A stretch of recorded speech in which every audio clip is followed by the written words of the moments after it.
स्वागत है आपका हमारे चैनल KTV स्टोरी में, जहां आपको सुनने मिलती है दिलचस्प तिलिस्मी जादुई कहानियां। अगर आप चैनल पर नए हैं तो चैनल को सब्सक्राइब करें। कहानी पसंद आए तो वीडियो को लाइक करें। दोस्तों, आपसे निवेदन है कि अगर आपके पास भी ऐसी ही दिलचस्प और मज़ेदार कहानियां हैं तो आप हमें ईमेल के जरिए भेज सकते हैं। ईमेल का लिंक डिस्क्रिप्शन बॉक्स में मिल जाएगा। आप सभी का बहुत बहुत धन्यवाद। तो चलिए शुरू करते हैं आज की कहानी। सूरजगढ़ के राजा सोनभद्र अपने कक्ष में अत्यधिक चिंतित अवस्था में टहल रहे हैं। उनके मस्तिष्क की सिलवटें बता रही हैं कि उन्हें किसी घोर चिंता ने आ घेरा है। तभी उनके महामंत्री भानसिंह ने उनके कक्ष में प्रवेश किया और महाराज सोनभद्र से बोले, महाराज, आप यूं चिंतित ना हो, ईश्वर की कृपा से सब मंगल ही होगा। हमें भी यही आशा है महामंत्री जी। महाराज सोनभद्र ने कहा, महाराज, आपकी होने वाली संतान और महारानी को कुछ नहीं होगा, उन पर हम सबका आशीर्वाद है। महामंत्री भानसिंह बोले, ईश्वर करें कि आपका कहा सच हो जाए। महाराज सोनभद्र बोले। तभी महल की एक दासी ने भागते हुए महाराज सोनभद्र के कक्ष में प्रवेश किया और बोली, बधाई हो महाराज, महारानी ने एक सुंदर और स्वस्थ बालक को जन्म दिया है। सच, हम पिता बन गए। महारानी कैसी है? महाराज सोनभद्र ने दासी से पूछा। जी, वह भी एकदम स्वस्थ है, किंतु अभी अचेत है। दासी बोली, ये लो, हमारी ओर से ये शुभ समाचार सुनाने के लिए भेंट स्वीकार करो। महाराज ने अपने गले से मोतियों का हार दासी को देते हुए कहा। तभी महामंत्री भानसिंह ने महाराज को बधाई देते हुए कहा, बधाई हो महाराज, हमारे राज्य के उत्तराधिकारी के शुभ चरण इस धरती पर पड़ चुके। अब तो तरंगों की भांति उठती अपने मस्तिष्क की रेखाओं को विराम दीजिए। हाँ महामंत्री जी, अब हमारी सारी चिंताएं दूर हो चुकी हैं। आप शीघ्र ही राज ज्योतिषी को बुलावा भेज दीजिए कि यहाँ पधार कर राजकुमार की जन्म कुंडली बनाए। राज ज्योतिषी के आने पर ही हम राजकुमार और महारानी से मिलेंगे। महाराज सोनभद्र बोले, जी महाराज, मैं स्वयं ही उन्हें लेकर आता हूँ। महामंत्री भानसिंह बोले, यही उचित रहेगा महामंत्री जी। महाराज सोनभद्र बोले, जो आज्ञा महाराज, मैं शीघ्र ही उन्हें लाने के लिए निकलता हूँ। और इतना कहकर महामंत्री भानसिंह राज ज्योतिषी को लाने निकल पड़े। कुछ समय के पश्चात राज ज्योतिषी महल में पधार गए। तब तक महारानी भी चेतन अवस्था में आ गई थी। तब महाराज ने राज ज्योतिषी से राजकुमार को कक्ष से बाहर निकालने की शुभ घड़ी विचारने को कहा और पूछा कि मेरे राजकुमार के भाग्य में क्या है। राज ज्योतिषी महारानी के कक्ष में गए और नन्हे बालक के मस्तिष्क को देखकर कुछ सोच में पड़ गए। उन्होंने अपनी शंका मिटाने के लिए एक बार पुनः राजकुमार के मस्तिष्क को देखा और दुखी मन से कक्ष से बाहर आए। तब महाराज ने राज ज्योतिषी के चिंतित मुंह को देखकर पूछा, क्या हुआ ज्योतिषी जी? कोई बड़ी चिंता है? क्योंकि आपके मुंह के भाव तो यही कह रहे हैं। जी महाराज, कुछ ऐसा ही समझ लीजिए। ज्योतिषी जी बोले, क्या कोई संकट है राजकुमार के सिर पर? महाराज सोनभद्र ने राज ज्योतिषी से पूछा। संकट राजकुमार के सिर पर नहीं, आपके सिर पर है। राज ज्योतिषी जी बोले, आपका तात्पर्य मैं कुछ समझा नहीं। महाराज सोनभद्र बोले, कारण यह है महाराज कि राजकुमार को 11 वर्ष का होने तक आपसे अलग रहना होगा, नहीं तो आपके प्राणों पर संकट आ सकता है। राज ज्योतिषी बोले, मैं अपने पुत्र से अलग नहीं हो सकता, ये कदापि ना होगा। ज्योतिषी जी, इसका कोई तो समाधान होगा। आप कोई भी यज्ञ करें, कोई भी दान करवाएं, कृपया इस विपत्ति से आप ही मुझे उबार सकते में है। महाराज सोनभद्र बोले, नहीं महाराज, इस समस्या का केवल एक ही समाधान है कि आपको राजकुमार से अलग होना होगा। 11 वर्षों तक आपको उनका मुंह देखना निषेध है। राज ज्योतिषी बोले, ये कैसा सुख दिया है ईश्वर ने मुझे, संतान होकर भी मैं 11 वर्षों तक निसंतान होकर रहूं। महाराज सोनभद्र बोले, महाराज, यही नियति है, विधाता ने कदाचित आपके भाग्य में यही लिखा है। राज ज्योतिषी जी बोले, किंतु कैसे मैं राजकुमार से इतने वर्षों तक अलग रहूंगा? महाराज बोले। तभी एक दासी महारानी के कक्ष से बाहर आकर बोली, महाराज, आपको महारानी ने अपने कक्ष में बुलवा भेजा, उनसे कहो कि हम आते हैं।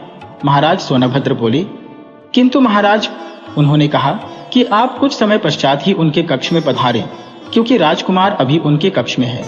धाय माता हीरा देवी उन्हें लेकर किसी और कक्ष में ले जाएं, तभी आप उनके कक्ष में जा सकते हैं, ऐसा महारानी ने कहा है। ये कैसी विडंबना है मेरे ईश्वर, क्या इस समस्या का कोई समाधान नहीं है? महाराज बोले।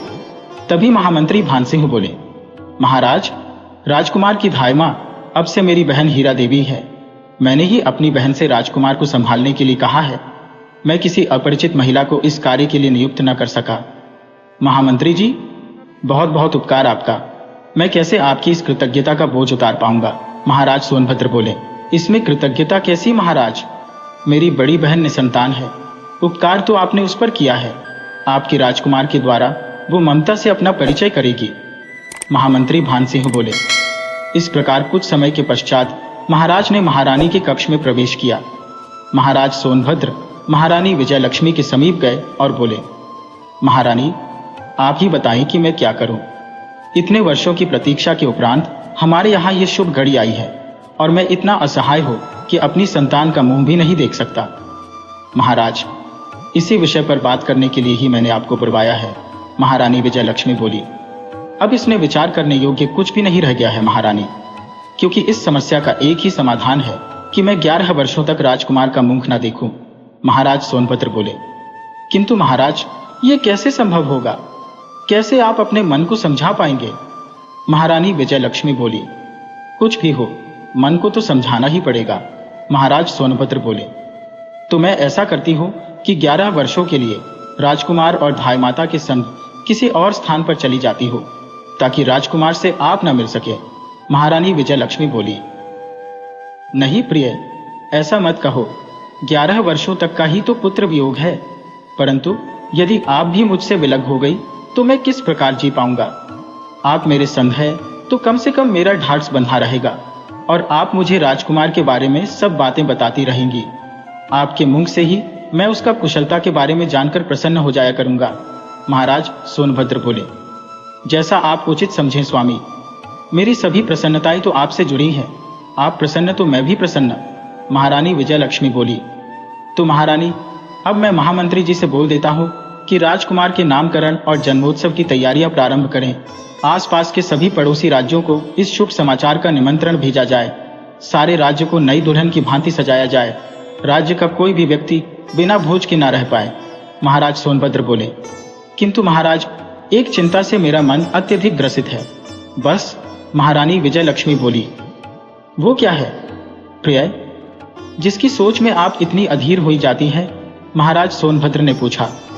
महाराज, आपके चचेरे भाई सुकेतु बाली के विषय में सोचकर, क्योंकि अभी तक तो हमें कोई संतान नहीं थी, इसलिए वो वर्षों से शांत बैठा था।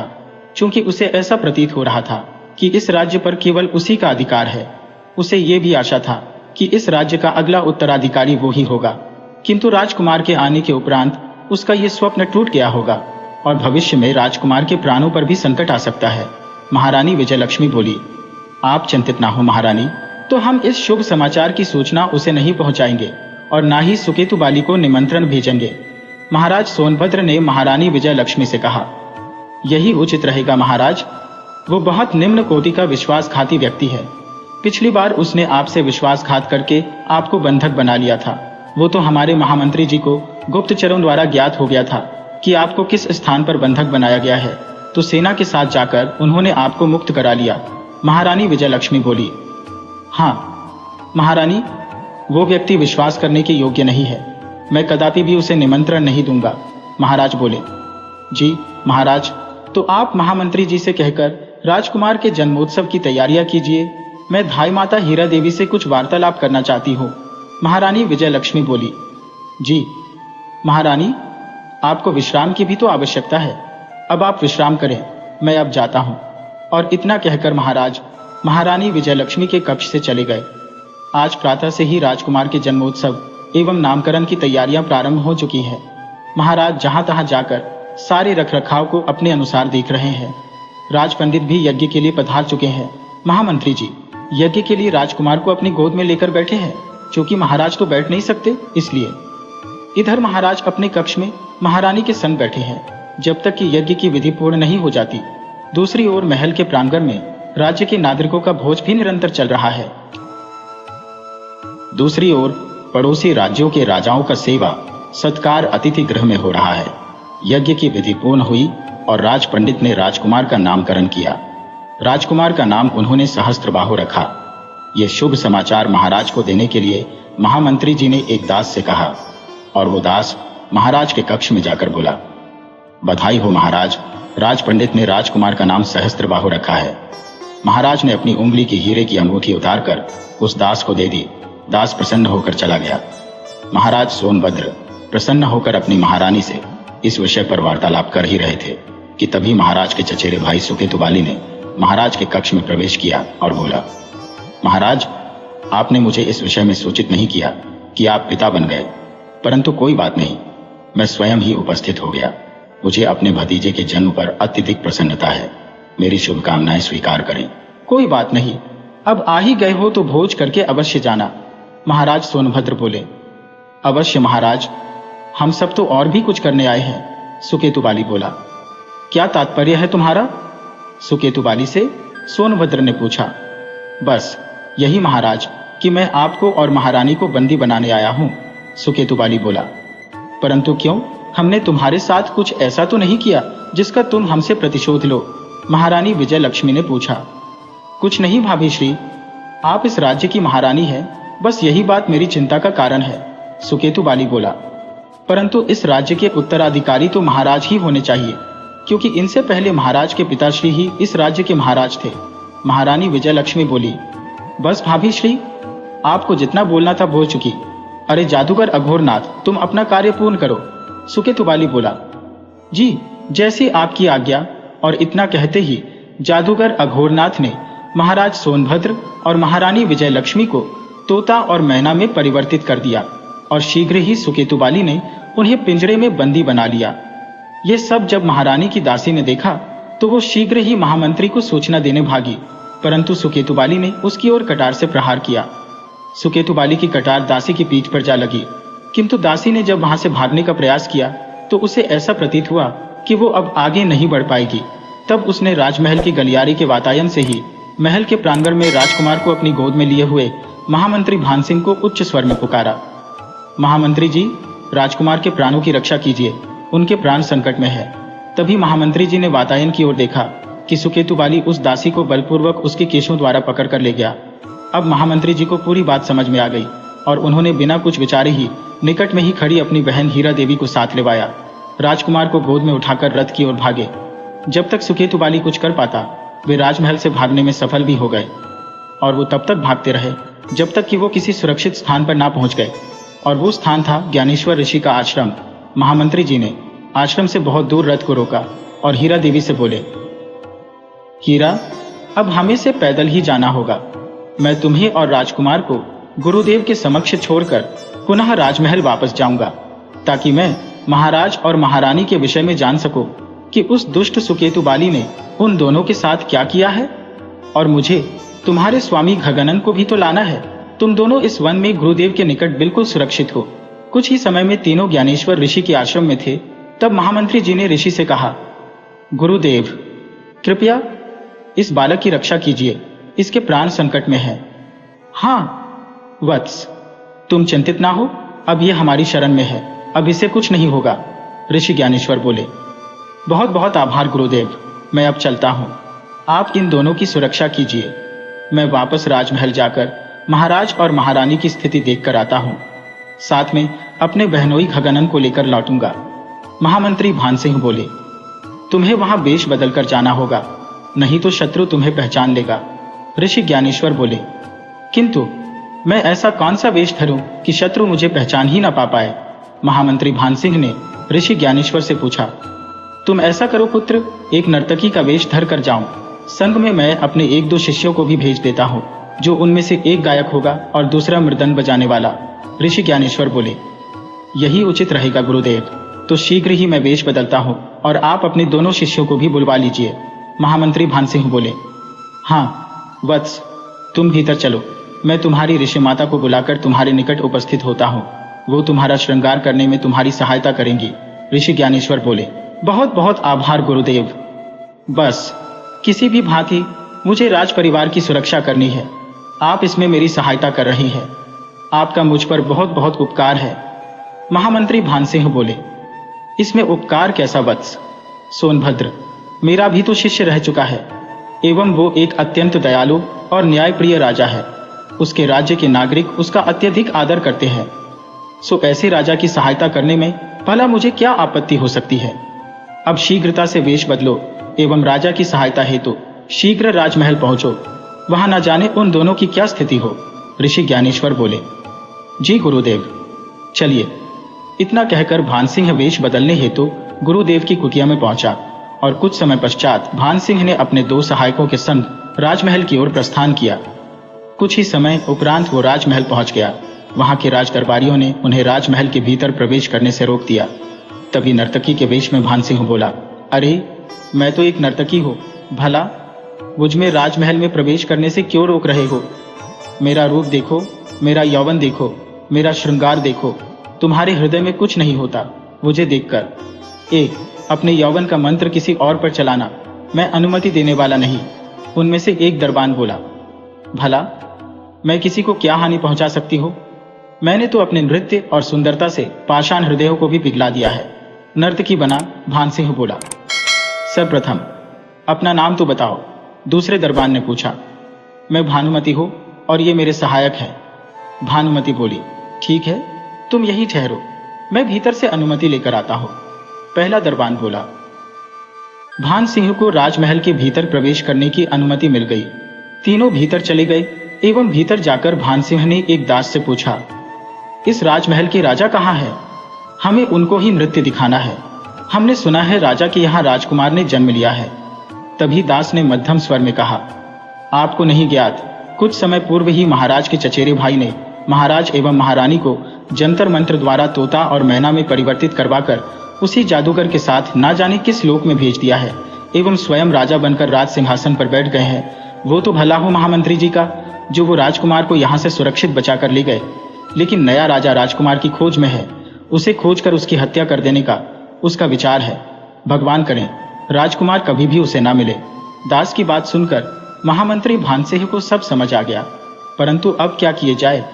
हम 3 लोग तो सुकेतु बाली का सामना नहीं कर सकते, और यदि उसने मुझे भी बंदी बना लिया तो अवश्य ही वो राजकुमार तक पहुंच ही जाएगा। तो इस प्रकार मैं ना तो महाराज की रक्षा कर पाऊंगा और ना ही राजकुमार की। इससे अच्छा है कि मैं अभी इसी समय मैं अपने पग पीछे ले लूं। सर्वप्रथम राजकुमार की सुरक्षा अत्यंत आवश्यक है। और यही सोचकर भानसिंह ने राजमहल से वापस आने का विचार बना लिया। वो सुकेतु बाली से मिले बिना ही राजमहल से वापस आ गया। वो राज्य के भीतर पहुंचा और उसने अपने बहनोई खगनंग को संग लिया एवं वापस ज्ञानेश्वर ऋषि के आश्रम आ पहुंचा। भानसिंह ने सारी समस्या गुरुदेव को बताई। तभी गुरुदेव बोले, यहाँ से उत्तर दिशा की ओर मेरी एक मित्र है जो कि तंत्र मंत्र की विद्या में अत्यधिक निपुण है। साथ में वो अपने शिष्यों को इस सब की शिक्षा भी देते हैं। वहां उनका आश्रम भी है। तुम उनके आश्रम में इस नन्हे राजकुमार को ले जाओ। वहां तुम्हें इसकी सुरक्षा की भी चिंता नहीं रहेगी। एवं मेरे मित्र अपनी तंत्र विद्या के माध्यम से कदाचित महाराज और महारानी के विषय में भी कुछ बता सके, क्योंकि अगर सुकेतु बाली ने उस जादूगर के माध्यम से महाराज और महारानी को तोता मैना बना दिया है तो अवश्य ही वो राजकुमार को भी कोई न कोई क्षति पहुंचा सकता है। मेरे मित्र का नाम अनादिकल्पेश्वर है। ऋषि ज्ञानेश्वर बोले, बिल्कुल सत्य कथन है गुरुदेव। मैं अभी इसी समय राजकुमार को लेकर निकलता हूँ एवं सबको यही बताऊंगा कि मेरी बहन और बहनोई ही इसके माता पिता हैं। भानसिंह बोला, यही उत्तम रहेगा वत्स। मैं संग में एक शिष्य को भेज देता हूँ जो तुम्हें गुरुदेव तक ले जाएगा। गुरुदेव बोले, जी गुरुदेव। भानसिंह बोला। और गुरुदेव की आज्ञा अनुसार भानसिंह राजकुमार को लेकर अपने बहन बहनोई के संग उत्तर दिशा की ओर चल पड़ा। भानसिंह अपनी बहन हीरा देवी, बहनोई खगनंग, शिष्य शंभुनाथ और राजकुमार को लेकर अनादिकल्पेश्वर के आश्रम की ओर निकले ही थे कि इधर ज्ञानेश्वर ऋषि के आश्रम में सुकेतु बाली अपनी सेना के संग राजकुमार को खोजते हुए आ पहुंचा। जब आश्रम में किसी ने भी राजकुमार के विषय में नहीं बताया तो उसने ज्ञानेश्वर ऋषि समेत सबकी हत्या करवा दी और आश्रम को अग्नि के सुपुर्द करके भाग गया। किंतु उस आश्रम से एक वीरभद्र नामक युवक भाग निकला। उसने कहीं से एक अश्व का प्रबंध किया और भानसिंह की खोज में निकल पड़ा कि वो भानसिंह को ये बता सके। ऋषि ज्ञानेश्वर अब इस संसार में नहीं रहे एवं राजकुमार के प्राणों पर गहरा संकट मंडरा रहा है। सुकेतु बाली किसी भी भांति राजकुमार को पाकर उसकी हत्या करना चाहता है। इसी प्रकार निरंतर यात्रा के उपरांत वीरभद्र ने भानसिंह को खोज ही लिया। वे पांचों भी अभी तक अनादिकल्पेश्वर ऋषि के आश्रम नहीं पहुंचे थे। वीरभद्र को देखते ही भानसिंह ने उससे पूछा, अरे मित्र, आप यहाँ कोई कारण है या कि तुम गुरु ज्ञानेश्वर का कोई संदेश लेकर आई हो? अनर्थ हो गया महामंत्री जी। आपके जाते ही सुकेतुबाली अपनी सेना के संग आश्रम आ पहुंचा और उसने सबसे आपके विषय में पूछा, परंतु किसी ने भी कोई उत्तर ना दिया। तब क्रोधित होकर उसने गुरुदेव समेत सबकी हत्या करवा दी और आश्रम की सभी कुकियाओं को अग्नि के सुपुर्द कर दिया। मैं तो गौशाला में रखे पुवाल में जाकर छिप गया था, इसलिए बच गया। सुकेतुबाली के जाते ही मैं शीघ्रता पूर्वक आपको ये अशुभ समाचार देने चला आया। वीरभद्र बोला। मित्र वीरभद्र, ये तो तुमने अत्यंत ही अशुभ समाचार सुनाया। ऐसा अक्षम्य अपराध करके सुकेतुबाली ने अपनी कायरता का परिचय दिया। भला निहत्थों की हत्या करना कौन सा साहस का कार्य है। अब सुकेतुबाली को उसके कर्मों का दंड तो मिलना चाहिए, तभी मेरी आत्मा तृप्त होगी। भान सिंह बोले। अब मैं कहाँ जाऊं? गुरुदेव ही मेरे सब कुछ थे, मेरा तो कोई परिवार भी नहीं है। मैं उन्हें जंगल में मिला था, उन्होंने और गुरु माता ने ही मुझे पाल पोसकर बड़ा किया था। वीरभद्र बोला। घबराओ नहीं मित्र, तुम हमारे संग आ सकते हो, यदि तुम्हें कोई आपत्ति ना हो तो। भान सिंह बोले। ये तो आपका उपकार होगा मुझ पर, यदि आप मुझे अपने संग आने को कह रहे हैं, भला इससे मुझे क्या आपत्ति हो सकती है। वीरभद्र बोला। और सबने अनादिकल्पेश्वर के आश्रम की ओर पुनः प्रस्थान किया। चलते चलते सायंकाल हो आई थी एवं कुछ अंधेरा भी गहराने लगा था। तभी वीरभद्र ने भान सिंह से कहा, महामंत्री, क्यों ना हम सब रात्रि को यही कोई उचित स्थान देखकर विश्राम करें, प्रातःकाल यात्रा पुनः प्रारंभ कर देंगे। भान सिंह को वीरभद्र की सलाह उचित लगी और वे बोले, हाँ मित्र, तुम्हारा कहना बिल्कुल ठीक है। ये स्थान विश्राम करने की दृष्टि से अति उत्तम है एवं यहाँ सरोवर भी है, जल का भी प्रबंध है। अति उत्तम, विश्राम करने हेतु ये ही स्थान उचित रहेगा। शंभुनाथ ने भी अपनी अनुमति जताते हुए कहा, किंतु राजकुमार के दुग्ध की व्यवस्था कैसे होगी? अब तो दुग्ध भी नहीं बचा है। हीरा देवी बोली। किंतु इस वन में दुग्ध कहाँ मिलेगा? गगनंग ने कहा। मैं कुछ देखता हूँ, यद्यपि कहीं कुछ मिल जाए, जब तक तुम बालक को मधु चखा दो। भान सिंह बोले। भान सिंह का इतना ही कहना था कि ना जाने कहां से एक बाण आया और वृक्ष पर जा लगा। भान सिंह ने इधर उधर दृष्टि दौड़ाई, परंतु उन्हें कुछ भी दिखाई न दिया। किसी को कुछ भी समझ आता उससे पहले ही 2-4 बाण और वायु के वेग से उस स्थान पर आए, किंतु किसी को लगे नहीं। कदाचित वो बाण उन सभी को भयभीत करने हेतु चलाए गए थे। भान सिंह ने भी अपना धनुष तान लिया, परंतु उनके तर्कस में पर्याप्त बाण नहीं थे। उन्होंने तब भी हार नहीं मानी और बाण छोड़ते रहे। जब उनके सभी बाण अपध्वस्त हो गए तो सिवाय तलवार निकालने के और कोई मार्ग नहीं रह गया। उन्हें यह विश्वास हो गया था कि शत्रु के ही सैनिक हैं और सुकेतुबाली भी संग होगा, परंतु उनका अनुमान कितना सही था ये कोई नहीं जानता था। तभी मनुष्यों के किसी झुंड ने उन सबको आकर घेर लिया। अंधकार इतना घना था कि झुंड में से किसी का मुंह दिखाई ना देता था। तभी सभी ने देखा कि सामने से एक व्यक्ति हाथों में जलती हुई मशाल लेकर उपस्थित हुआ। मशाल के प्रकाश में जब सबने उस व्यक्ति का मुंह देखा तो उसके पहनावे एवं साज सज्जा को देखकर ऐसा प्रतीत हुआ कि वो कदाचित एक आदिवासी है। उसे देखकर एक सभी को संतुष्टि हुई कि यह सुकेतुबाली नहीं है, कदाचित वो आदिवासियों के दल का मुखिया था, क्योंकि उसने अपने मस्तक पर एक प्रकार का मुकुट धारण कर रखा था। मुखिया सबके निकट आया और उसने अपनी भाषा में पूछा कि तुम लोग कौन हो और हमारे वन में क्या कर रहे हो? परंतु किसी को भी उसकी भाषा समझ नहीं आई सिवाय वीरभद्र के, क्योंकि वीरभद्र ज्ञानेश्वर ऋषि के संग वन में ही वास करता था। यदा कदा वहां वनवासी आते रहते थे, इसलिए वीरभद्र को उनकी भाषा आती थी। वीरभद्र ने आदिवासियों के मुखिया के प्रश्न सुने तो उनका उत्तर देने लगा। वो उनकी ही भाषा में बोला, जी महाराज, ये नन्हा बालक सूरजगढ़ राज्य का राजकुमार है। इनके प्राण संकट में है। इनके काका श्री इनके माता पिता को तोता और मैना में परिवर्तित करके अपने संग बंदी बनाकर ना जाने कहां ले गए हैं। इस बालक के प्राणों की रक्षा हेतु इन्हें हम उत्तर दिशा में रहने वाली ऋषि अनादि कल्पेश्वर के आश्रम लेकर जा रहे हैं। मार्ग में रात्रि हो गई तो हम सभी ने इस स्थान पर विश्राम करने का सोचा।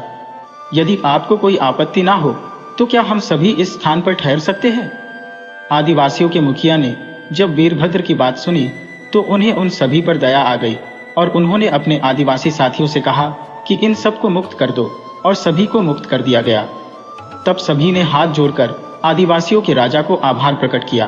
तब वीरभद्र ने बारी बारी से सभी के नाम बताए। आदिवासी मुखिया ने अपना नाम वनराज बताया। उसने कहा कि मैं यहाँ का मुखिया हूँ एवं यहाँ हो रही गतिविधियों पर दृष्टि रखना मेरा कर्तव्य है। मेरे कारण जो आप सभी को कष्ट हुआ उसके लिए मैं क्षमा प्रार्थी हूँ। मैं आप सभी से अपरिचित था। मुझे ऐसा प्रतीत हुआ कि कोई हमारे वन को हानि पहुंचाने आया है और उसने हाथ जोड़कर सभी से क्षमा मांगी। तभी वीरभद्र बोला, हमें कोई भी कष्ट नहीं हुआ वनराज, ये तो आपका कर्तव्य था। अपने वन और वनवासियों की रक्षा करना आपका धर्म है। अत्यधिक आभार आप सबका। आप सभी यहाँ नहीं, हमारे निवास स्थान पर विश्राम करें, हमें प्रसन्नता होगी। वनराज बोला, जी आपका अत्यधिक आभार। इस बालक के लिए दुग्ध चाहिए था, न जाने ये कब से भूखा है। वीरभद्र बोला, ठीक है, आप सभी हमारे निवास स्थान चलिए, वहां सभी वस्तुओं का प्रबंध हो जाएगा। वनराज बोले। सभी जन वनराज के निवास स्थान पर पहुंचे। वहां के सभी जनों ने सबका भव्य स्वागत किया। नन्हे बालक को भी दुग्ध मिल गया। रात्रि को सभी ने विश्राम किया और प्रातःकाल वनराज ने सबको प्रसन्नता पूर्वक विदा किया। संग में कुछ ऐसी वस्तुएं भी दे दी जो यात्रा में प्रयोग की जा सके। उन्होंने बालक के दुग्ध हेतु एक बकरी भी दी जो सरलता से रथ में आ सकती थी। वनराज की पत्नी ने भी हीरा देवी को एक बहन की भांति स्नेह किया तथा उपहार स्वरूप कुछ आभूषण भी भेंट किए और इस प्रकार वे सभी पुनः अनादि कल्पेश्वर के आश्रम हेतु चल पड़े। मार्ग में कोई बाधाएं नहीं आईं एवं वे सभी सरलता पूर्वक अनादि कल्पेश्वर के आश्रम पहुंच गए। वे सभी अनादि कल्पेश्वर ऋषि से मिले एवं उन्होंने सारी बात ऋषि को बता दी। ऋषि अनादि कल्पेश्वर ने अपनी तांत्रिक शक्तियों द्वारा ज्ञात किया कि महाराज सोनभद्र एवं महारानी विजय लक्ष्मी किसी समुद्र की तलहटी के जलमहल में बंदी है एवं उन्हें खोज पाना अत्यधिक कठिन है, क्योंकि वो भी अपनी शक्तियों द्वारा उस स्थान को ज्ञात करने में असफल रहे। ये सुनकर भानसिंह गहरी सोच में पड़ गए। किस प्रकार महाराज और महारानी को खोजा जाए? ये राजकुमार उनकी धरोहर है एवं मैं किस प्रकार शत्रुओं से इसकी रक्षा करूं? मुझे तो कोई भी मार्ग नहीं सूझ रहा। मैं किस प्रकार राजकुमार सहस्त्रबाहु को, उनका राज्य और उनके माता पिता को वापस उनके समीप ला पाऊंगा? हे ईश्वर, ये किस दुविधा में डाल दिया है मुझे, कृपया कोई मार्ग सुझाएं। ऋषि अनादि कल्पेश्वर ने भानसिंह से कहा, वत्स, अब तुम सब इसी आश्रम में रह सकते हो, क्योंकि इस स्थान के सिवाय तुम सबके लिए और कोई भी स्थान सुरक्षित नहीं रहेगा। यहाँ राजकुमार भी सुरक्षित रहेंगे और उनका पालन पोषण भी इसी स्थान पर उचित प्रकार से हो सकता है, यदि तुम्हें कोई आपत्ति ना हो। गुरुदेव, भला मुझे क्या आपत्ति हो सकती है? आपकी छत्र छाया में राजकुमार का पालन पोषण होगा। आप उसे तंत्र मंत्र की विद्या में निपुण बनाएंगे और धनुर्विद्या मैं उसे निपुण बनाऊंगा। भानसिंह बोले, तो यही उचित रहेगा। मैं राजकुमार की माँ एवं मेरे पति राजकुमार के पिता कहलाएंगे। हम महाराज और महारानी की धरोहर का हम भली भांति ध्यान रखेंगे। ये हम पति पत्नी प्रतिज्ञा लेते हैं। हीरा देवी बोली।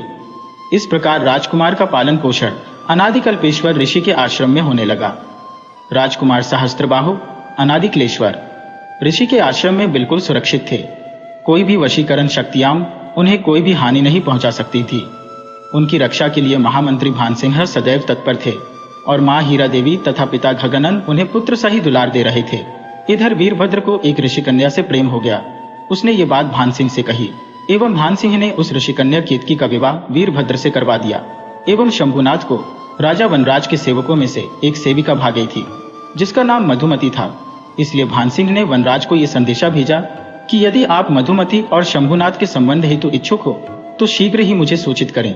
वनराज को यह प्रस्ताव उचित लगा एवं उन्होंने शीघ्रता से इस संबंध को स्वीकार कर लिया, क्योंकि उन्हें भी लगा कि यह संबंध होने से भानसिंह से उनका व्यवहार अत्यधिक गहरा होता जाएगा।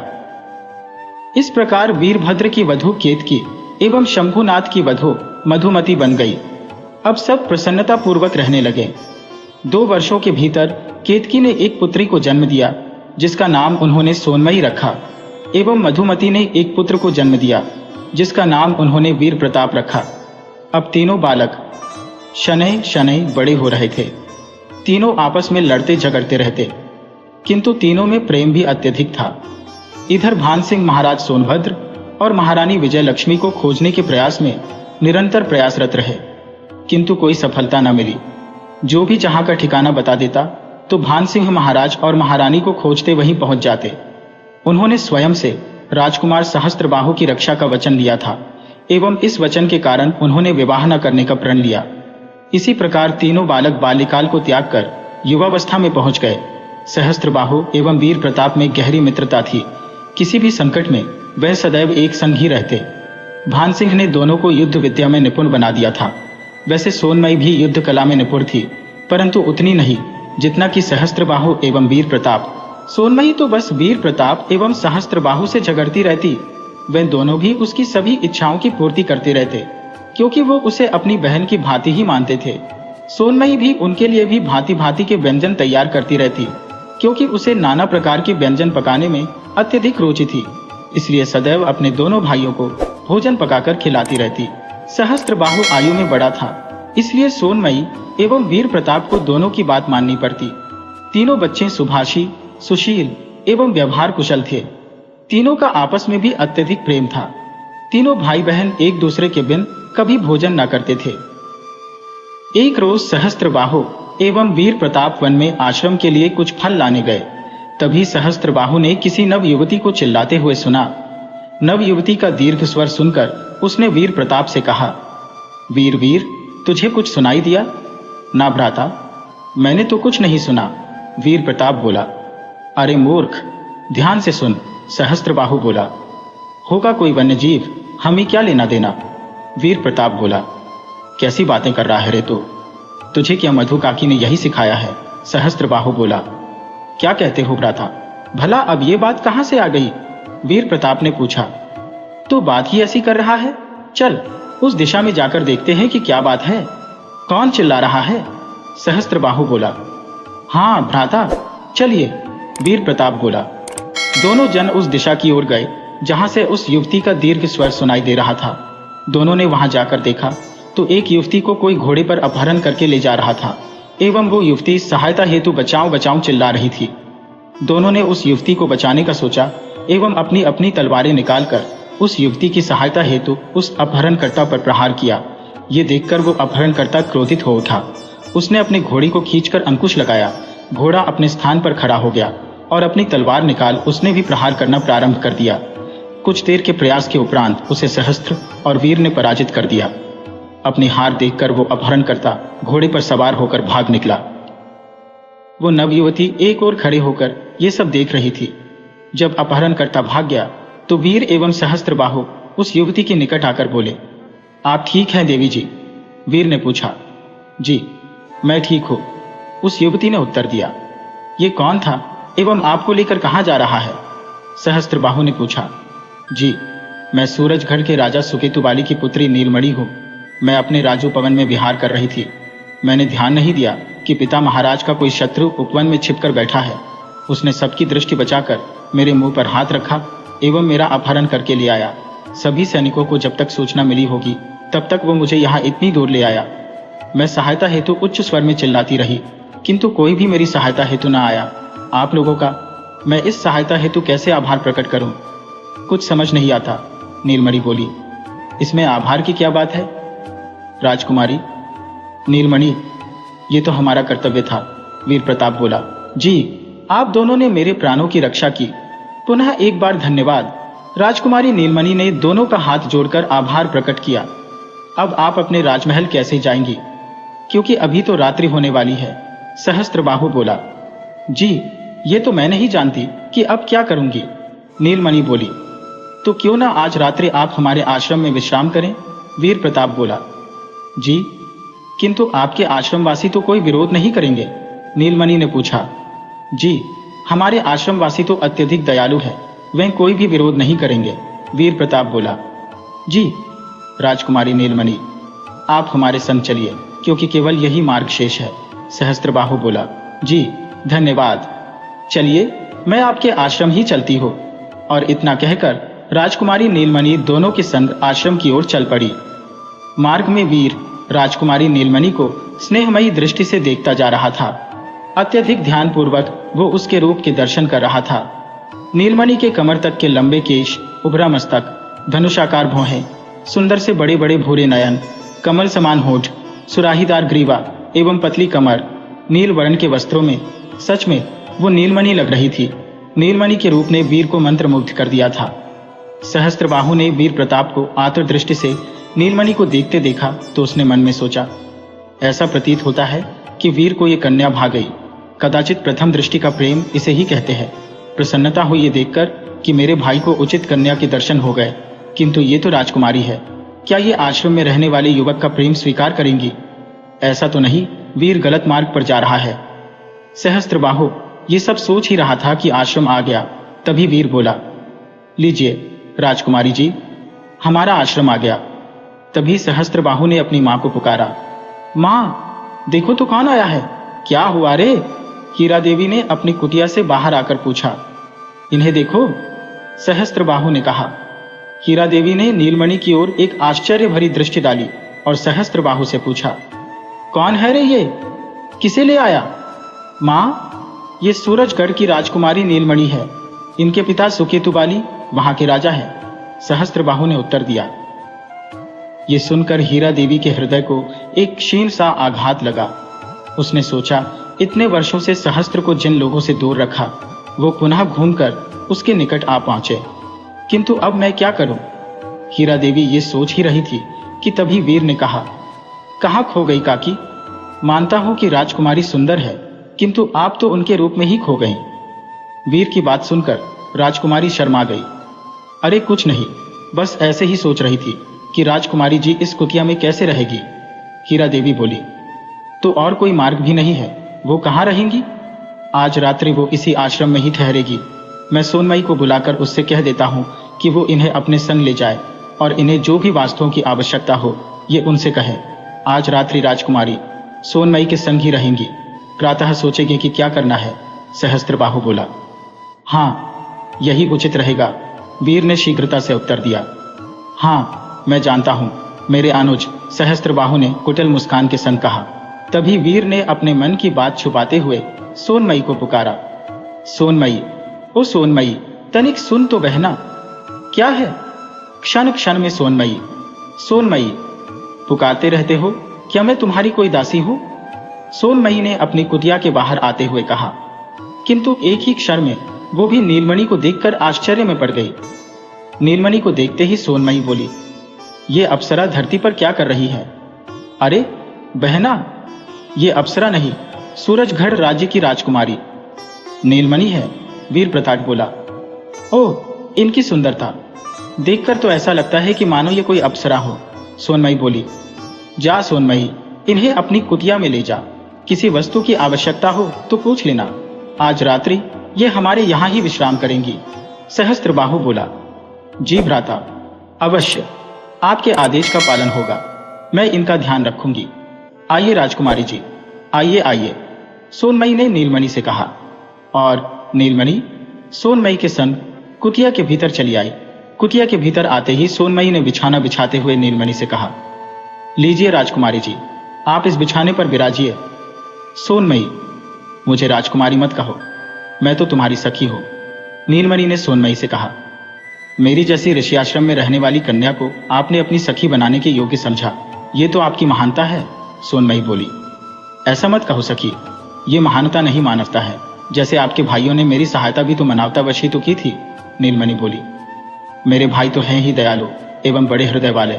सोनमई बोली, वो तो आज मुझे ज्ञात हो गया, इसलिए तो मैंने उन पर विश्वास किया, तभी तो मैं उनके साथ यहाँ चली आई। नीलमणि बोली, अच्छा राजकुमारी, आपको कुछ चाहिए तो बता दीजिए। सोनमई ने पूछा। पुनः राजकुमारी ने कहा, मैंने कहा ना कि सखी बोलो, या तुम मेरा नाम भी ले सकती हो।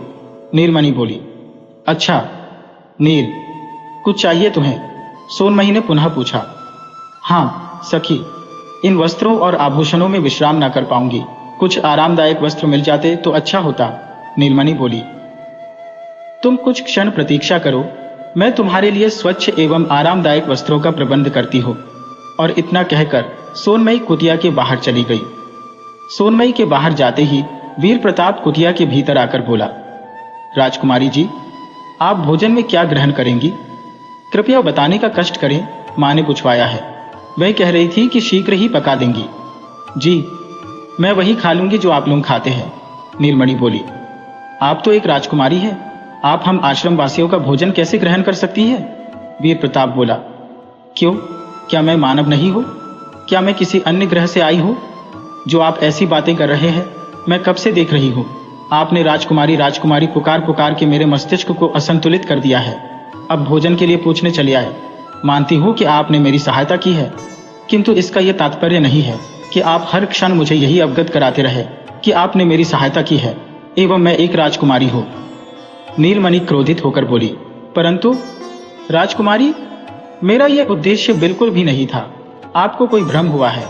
वीर प्रताप बोला, तो क्यों आप मुझे राजकुमारी राजकुमारी कह कह के लज्जित कर रहे हैं? अभी आप लोग बाहर भी यही कह रहे थे, अभी सोनमयी भी यही कह रही थी, और आप पुनः वही राजकुमारी राजकुमारी वाला वार्तालाप लेकर बैठ गए। मैंने अपना नाम बताया ना आपको, तो आप मुझे नीलमणि कहकर क्यों नहीं पुकारते? नीलमणि क्रोधित होकर इतना कुछ कह गई। क्षमा कीजिए नीलमणि जी, आपको मेरी बात इतनी बुरी लगी, उसके लिए क्षमा प्रार्थी हो। वीर प्रताप बोला। पुनः वही नीलमणि जी, आप मुझे नीलमणि नहीं कह सकते। नीलमणि बोली। ये सुनकर वीर प्रताप भयभीत हो उठा और नीलमणि से बोला, नीलमणि, तो अब मैं जाता हूं। और इतना कहकर वो जाने लगा। उसे जाते हुए देखकर नीलमणि ने मन में सोचा, ऐसा प्रतीत होता है कि क्रोधवश मैंने कुछ अधिक ही बोल दिया। और तभी उसने वीर प्रताप को रोकते हुए कहा, वीर सुनो, माँ से कहना वह जो भी प्रेम से पकाएगी मैं खा लूंगी। महलों में रहती आई हूं तो इसका यह अभिप्राय नहीं कि मैं सदैव 56 भोग ही करती हो। मैं अत्यधिक साधारण विचारों वाली हूं और साधारण भोजन ग्रहण करना ही भाता है। मुझे समझे। अभी जो क्रोधवश मैंने जो कुछ भी कहा, कृपया उसे हृदय पर मत लेना। मेरा स्वभाव ऐसा ही है। ये सुनकर वीर प्रताप के मुंह पर मुस्कुराहट प्रकट हुई और अपना सिर खुजलाते हुए वो चला गया। वीर प्रताप मुस्कुराता हुआ कुटिया के बाहर निकला तो सहस्त्रबाहु ने उसे देख लिया एवं पूछा, अच्छा, तो महाशय राजकुमारी के दर्शन करने गए थे? ऐसा प्रतीत होता कि मार्ग में निहारते निहारते मन न भरा। भ्राता, ऐसा तो कुछ नहीं है, मैं उनसे केवल भोजन हेतु पूछने गया था। वीर प्रताप बोला। मेरे प्रिय अनुज, क्या मैं तुमको मूर्ख दिखाई देता हूं? सहस्त्रबाहु बोला। ना भ्राता, मैंने ऐसा तो नहीं कहा। वीर प्रताप बोला। अनुज, कहीं ऐसा तो नहीं कि राजकुमारी पर तुम अपना हृदय हार बैठे हो? सहस्त्र ने पूछा। ना भ्राता, वो राजकुमारी है, मेरा और उनका मेल भला कैसे हो सकता है? वीर प्रताप बोला। ठीक है भाई, तुम जाओ, अपना कार्य करो, मैं भी कहा तुमसे इस विषय पर बात करने चला आया। सहस्त्रबाहु बोला। भ्राता, मैं जाता हूं, नीलमणि के भोजन का प्रबंध जो करना है। वीर प्रताप बोला। राजकुमारी से, नीलमणि, क्या बात है? ऐसा प्रतीत होता है कि अत्यधिक प्रगति पर हो। चलते चलो, एक ना एक दिन अवश्य अपने गंतव्य तक पहुंच जाओगे। सहस्त्रबाहु बोला। भ्राता, आप भ्रमित हो रहे हैं। वीर प्रताप बोला। भ्रम और मुझको? सहस्त्रबाहु बोला। हाँ भ्राता, हाँ। वीर प्रताप बोला। अनुज, अब मेरा मस्तिष्क असमंजस में है, कृपया जाओ यहां से। कहीं ऐसा ना हो कि मेरे मस्तिष्क का संतुलन बिगड़ जाए। सहस्त्रबाहु बोला। जी, मैं जा रहा हूं और भोजन करने अवश्य आ जाना। जाते हुए वीर प्रताप बोला। हाँ, आ जाऊंगा, मेरी प्रतीक्षा करना। सहस्त्रबाहु बोला। इधर सोनमयी कुछ वस्त्र लेकर नीलमणि के समीप पहुंची और बोली, लो नील, अपने वस्त्र बदल लो एवं अपने अमूल्य आभूषणों को उतार कर इस लकड़ी के संदूक में रख देना। इस संदूक में सुरक्षित रहेंगे। ठीक है सखी, मैं बदल लेती हूँ। नीलमणि बोली। मैं बाहर जाकर तुम्हारे लिए हाथ मुंह धोने के लिए जल भर देती हूँ। तुम बाहर आकर अपने हाथ मुंह धो लो, इसके उपरांत भोजन करने चलेंगे। सोनमयी इतना कहकर बाहर आ गई और कुछ समय पश्चात जल भरकर बोली, नील, बाहर आ जाओ, जल भर दिया है। आती हूँ सखी। इतना कहकर नीलमणि बाहर आई और नीलमणि को साधारण वस्त्रों में देखकर सोनमयी बोली, सखी, तुम तो इन वस्त्रों में भी अप्सरा प्रतीत होती हो। तुम इतनी रूपवती हो कि कुछ भी धारण कर लो, सुंदर ही दिखती हो। सोनमयी, तुम तो मेरी यूं ही प्रशंसा कर रही हो। नीलमणि बोली। अच्छा, तुम हाथ मुंह धो लो, इसके उपरांत भोजन करने चलते हैं। आज तुम्हारे लिए भोजन मधुमती काकी ने पकाया है, हमें उनकी ही कुटिया में जाना होगा। सोनमयी बोली। नीलमणि ने अपने हाथ मुंह धोए और दोनों मधुमती की कुटिया के निकट पहुंची, जहां वीर प्रताप और सहस्त्रबाहु दोनों की प्रतीक्षा कर रहे थे। चारों कुटिया के भीतर गए। सोनमयी सबके समक्ष पत्रक रखकर भोजन परोसने लगी। भोजन परोसने के पश्चात सभी भोजन करने लगे। कुटिया में दीपक का धूमिल सा प्रकाश था एवं चूल्हे की अग्नि का ही प्रकाश अधिक था।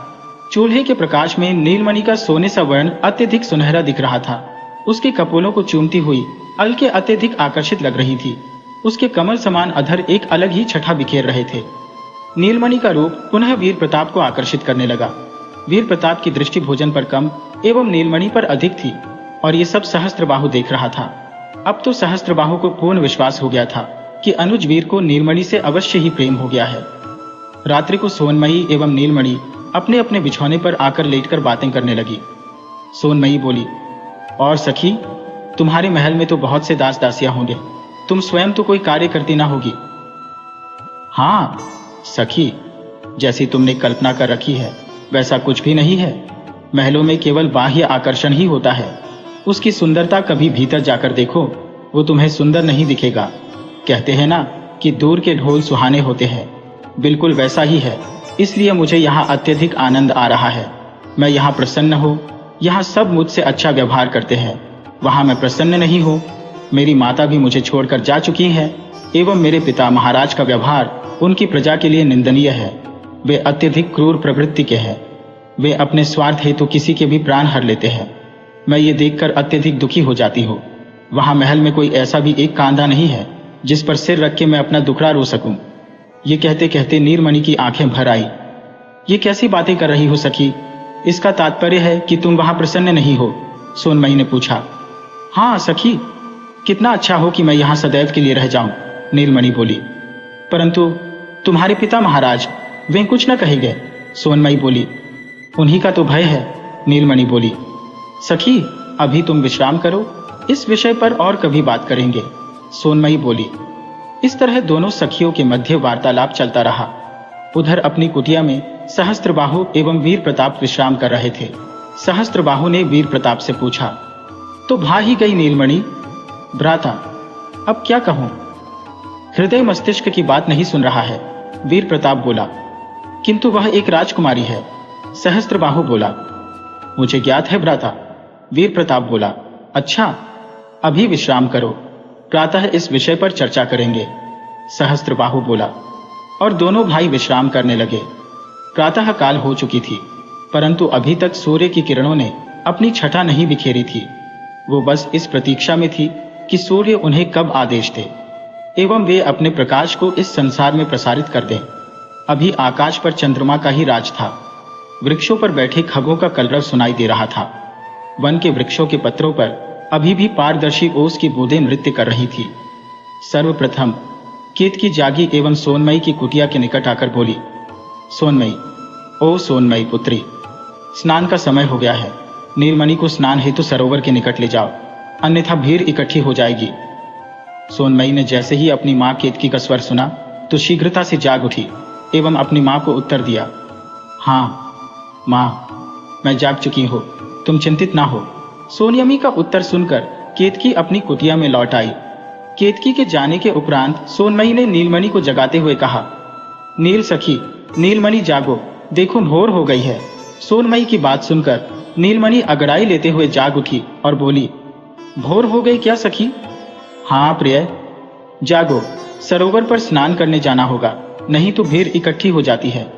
फिर सरोवर पर स्थान नहीं मिलता, सोनमयी बोली।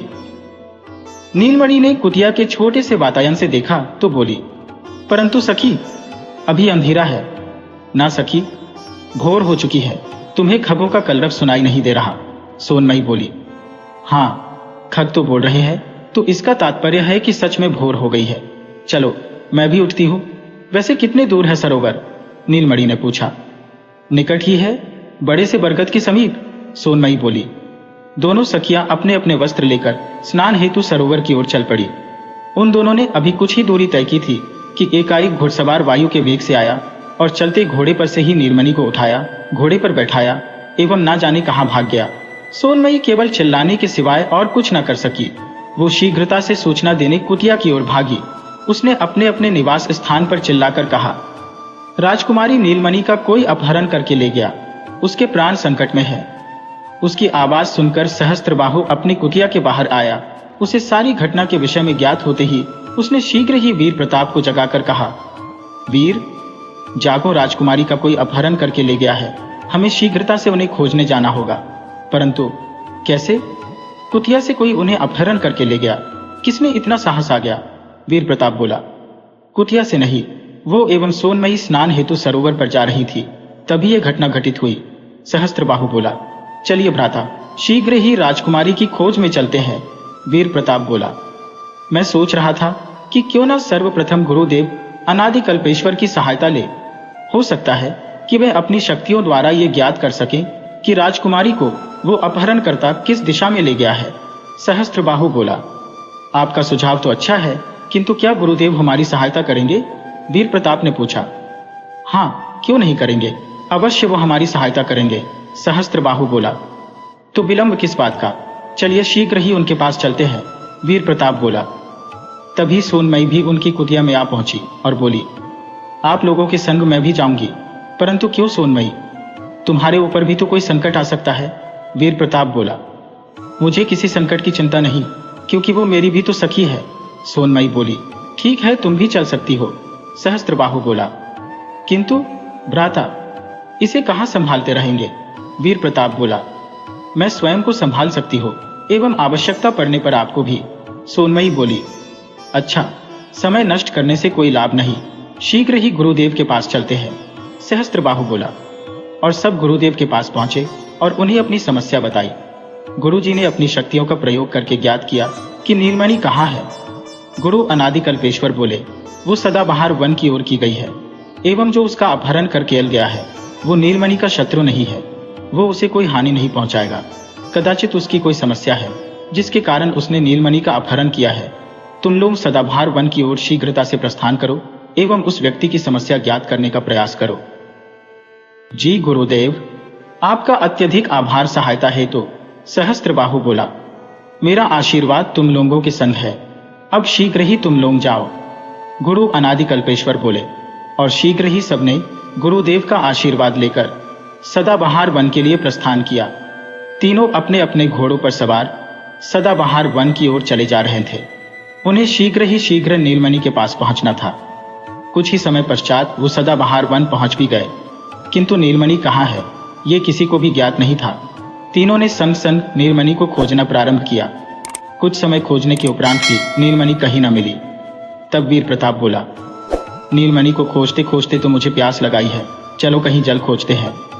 भ्राता वीर, आपका तो ऐसा ही है, जब कोई आवश्यक कार्य होता है तो आपको कहीं भूख लग जाती है या आपको प्यास लग जाती है। सोनमयी बोली, सोनमयी, अपने शब्द वापस लो, इस समय भी तुम्हें परिहास की सोच रही है। वीर प्रताप बोला, तो क्या करो, आप बात ही ऐसी कर रहे हैं। सोनमयी बोली, नील की जितनी चिंता तुम्हें है उतनी मुझे भी है, समझी प्रिय बहना।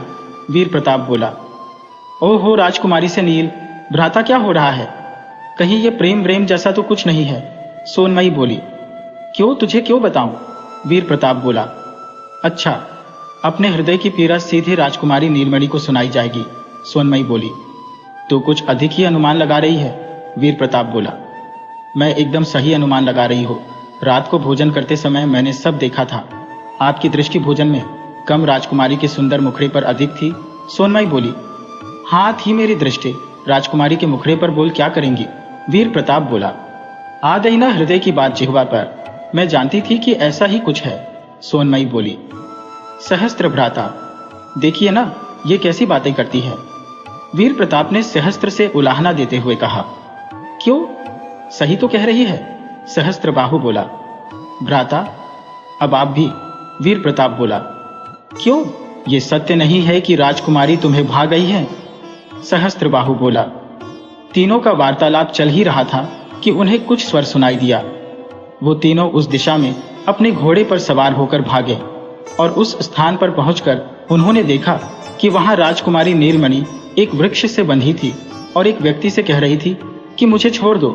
तीनों को वहां देखकर उस व्यक्ति ने वहां से भागने का प्रयास किया, किंतु सहस्त्रबाहु ने उसे शीघ्रता से पकड़ लिया एवं वीर प्रताप ने नीलमणि की रस्सी खोली और उस व्यक्ति को वृक्ष से बांधकर पूछा, कौन हो तुम और तुमने ऐसा दुस्साहस कैसे किया? कदाचित कल भी तुम ही राजकुमारी का अपहरण करके लिए जा रहे थे। वो व्यक्ति कुछ नहीं बोला। तब सहस्त्रबाहु ने क्रोधित होकर पूछा, उत्तर दो, कौन हो तुम? सहस्त्रबाहु के क्रोधित होने के पश्चात वो व्यक्ति कुछ भयभीत हुआ और उसने उत्तर दिया, जी, मैं सिंघल राज्य का राजकुमार ज्ञानश्रुति हूं। मैं राजकुमारी नीलमणि का अपहरण इसलिए किया क्योंकि इनके पिता ने मेरे पिता की हत्या की है और मेरी बहन निपुणिका का अपहरण करके इन्होंने उसे ना जाने कहां बंदी बना रखा है। विस्तार से बताओ कि क्या हुआ था। सहस्त्रबाहु बोला, जी, उस रात्रि मेरी बहन निपुणिका का जन्मोत्सव था। सभी प्रसन्न मन से उत्सव का आनंद उठा रहे थे। तभी सूरजगढ़ के राजा सुकेतुबाली पधारे। पिता महाराज ने उन्हें निमंत्रण देकर बुलाया था, परंतु सुकेतुबाली का उद्देश्य कुछ और ही था। वो मेरे पिता को बंदी बनाना चाहते थे, क्योंकि उनकी कुदृष्टि मेरी बहन निपुणिका पर थी। सुकेतुबाली अपनी सेना सहित पधारे थे।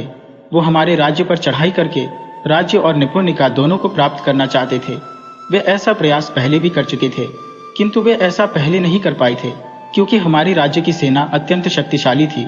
उनका पहला प्रयास विफल रहा, इसलिए वो प्रतिशोध लेना चाहते थे और जन्मोत्सव की रात्रि उन्होंने विश्वासघात करके मेरे पिता और माता की हत्या कर दी। मुझे अपने बाण द्वारा अचेत किया और निपुणिका का अपहरण करके ले गए एवं ना जाने कहां उसे बंदी बनाकर रखा है। मैंने निपुणिका को बहुत खोजा, किंतु वो नहीं मिली, इसलिए मैंने प्रतिशोध लेने हेतु राजकुमारी का अपहरण कर लिया। तभी नीलमणि बोली, राजकुमार ज्ञानश्रुति सत्य कह रहे हैं। मेरे पिता ऐसे ही हैं, अत्यधिक क्रूर एवं निर्दयी। तो क्या हम इनकी बात का विश्वास कर लें? वीर प्रताप ने नीलमणि से पूछा। जी, एवं हमें इनकी सहायता भी करनी चाहिए, नीलमणि बोली। और सहस्त्रबाहु सोच में पड़ गया। सूरजगढ़ के सैनिकों के जाने के उपरांत सभी जनों का वार्तालाप समाप्त हो चुका था, क्योंकि सबको नीलमणि एवं सहस्त्रबाहु की सत्यता ज्ञात हो चुकी थी। कुछ शेष ही नहीं रह गया था, इसलिए सभी अपनी अपनी कुटिया में लौट गए, क्योंकि अब सारी बात सुलझ चुकी थी। लेकिन अभी सहस्त्र, वीर, सोनमयी, नील और ज्ञानश्रुति बाहर ही थे। राजकुमारी नीलमणि जब अपने राज्य नहीं लौटी तो ज्ञानश्रुति ने उनसे प्रश्न किया, राजकुमारी, आप सूरजगढ़ लौट सकती थी, किंतु आप क्यों नहीं लौटी? इतने वर्षों पश्चात मुझे मेरे भ्राता मिले हैं, मैं उनसे भी कुछ वार्तालाप करना चाहती थी। मुझे अपना राजभवन तनिक भी नहीं भाता। यहाँ सब कितने मिलनसार एवं कोमल स्वभाव के हैं, इसलिए सोचा कि कुछ दिन और यहाँ विश्राम करूं, सबसे मेल बढ़ाऊं। राजकुमारी नीलमणि बोली, तब तो आपने बहुत अच्छा विचार किया। ज्ञानश्रुति बोला, और आपने क्या विचार किया? शांत होकर यही खड़े रहोगे या कुछ कार्य भी करोगे? सोनमयी ने ज्ञानश्रुति से कहा, मैं देख रहा हूं कि आप जब से मिली हैं तो आप मुझ पर केवल क्रोध ही किए जा रही है। मैं पूछ सकता हूं कि आपको मुझसे क्या कष्ट है? ज्ञानश्रुति ने सोनमयी से पूछा। तुम जाकर स्नान करके कुछ खा लो, मुझसे वार्तालाप करने का प्रयास मत करो और सुनो। मैं तुम्हारे किसी भी प्रश्न का उत्तर क्यों दूं? वो तो हम सबने तुम्हें दया करके छोड़ दिया, नहीं तो ना जाने तुम्हारा क्या होता। सोनमयी बोली, देखिए, आप मुझसे अभद्रता कर रही हैं। ज्ञानश्रुति बोला, हाँ, कर रही हूं अभद्रता। बोलो क्या करोगे? सोनमयी बोली, मैं भला क्या कर सकता हूं? मैं तो असहाय प्राणी हूं। ज्ञानश्रुति बोला, ये जो तुम ऐसा व्यवहार करते हो ना, बस यही मुझको नहीं भाता। सोनमयी बोली, तो आपको क्या भाता है? ज्ञानश्रुति ने पूछा। सब कुछ भाता है, परंतु तुम नहीं भाते। सोनमयी क्रोधित होकर बोली, तो ऐसा मैं क्या करूं जो आपको भाने लगो? ज्ञानश्रुति ने पूछा। जाकर उल्टे होकर वृक्ष से लटक जाओ, किंतु मेरे मस्तिष्क का संतुलन मत बिगाड़ो। यदि मेरे मस्तिष्क का संतुलन बिगड़ गया तो तुम्हारे साथ कुछ बुरा हो सकता है। सोनमयी बोली, तो ये बता दीजिए कि मैं कौन से वृक्ष पर उल्टा लटकूं? जो वृक्ष कहेंगी तो उस पर लटक जाऊंगा। ज्ञानश्रुति बोला, भ्राता वीर प्रताप, कृपया इस वाचाल को शांत कीजिए, नहीं तो मैं कुछ कर दूंगी। सोनमयी क्रोधित होकर बोली, राजकुमार ज्ञानश्रुति, कृपया शांत हो जाइए।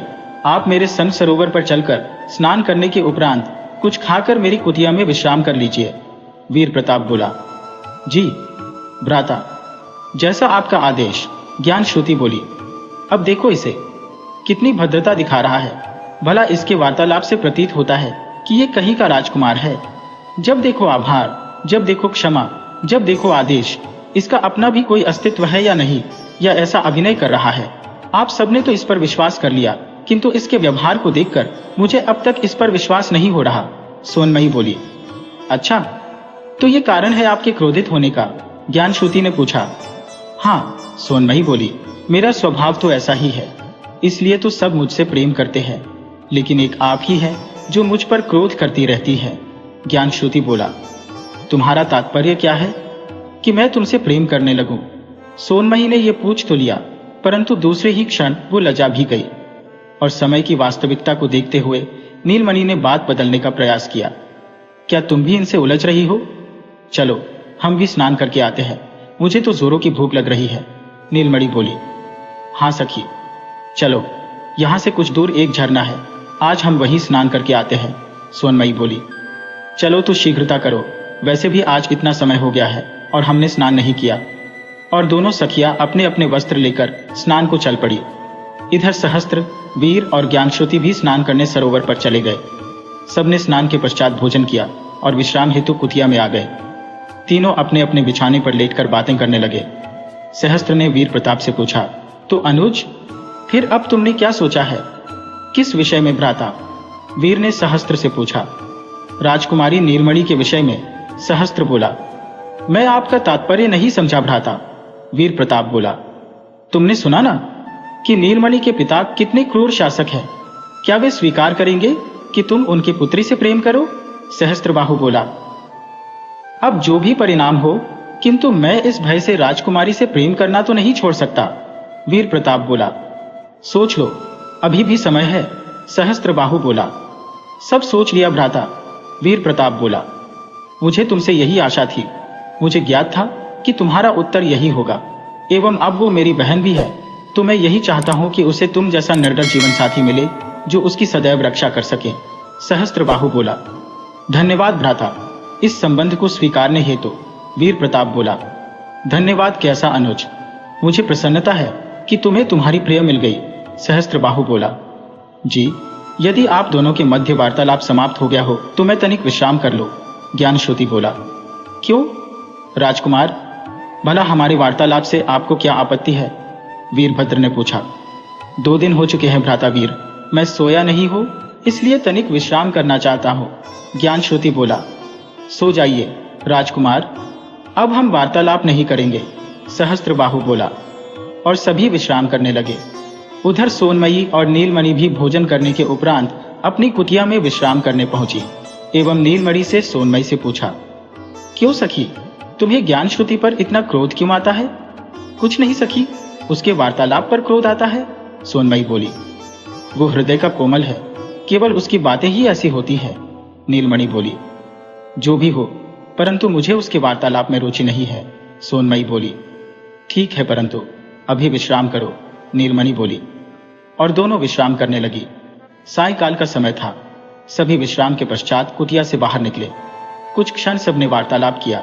इसके उपरांत सोनमयी बोली, नीलमणि, तुम यहीं ठहरो, मैं तनिक जल लेकर आती हो। अभी भोजन हेतु जल का उपयोग होगा एवं रात्रि के लिए भी तो एकत्र करके रखना होगा, तो मैं चलती हूं ना तुम्हारे संग जल लेने, नीलमणि बोली। ना सखी, तुमसे नहीं होगा, तुम्हें ऐसे कार्य करने का अभ्यास नहीं है, सोनमयी बोली। तो तुम अकेले कैसे करोगी, नीलमणि बोली। ये राजकुमार ज्ञानश्रुति है ना, ये करेंगे मेरी सहायता, जल के 2 कलश ये भी लेते आएंगे, सोनमयी बोली।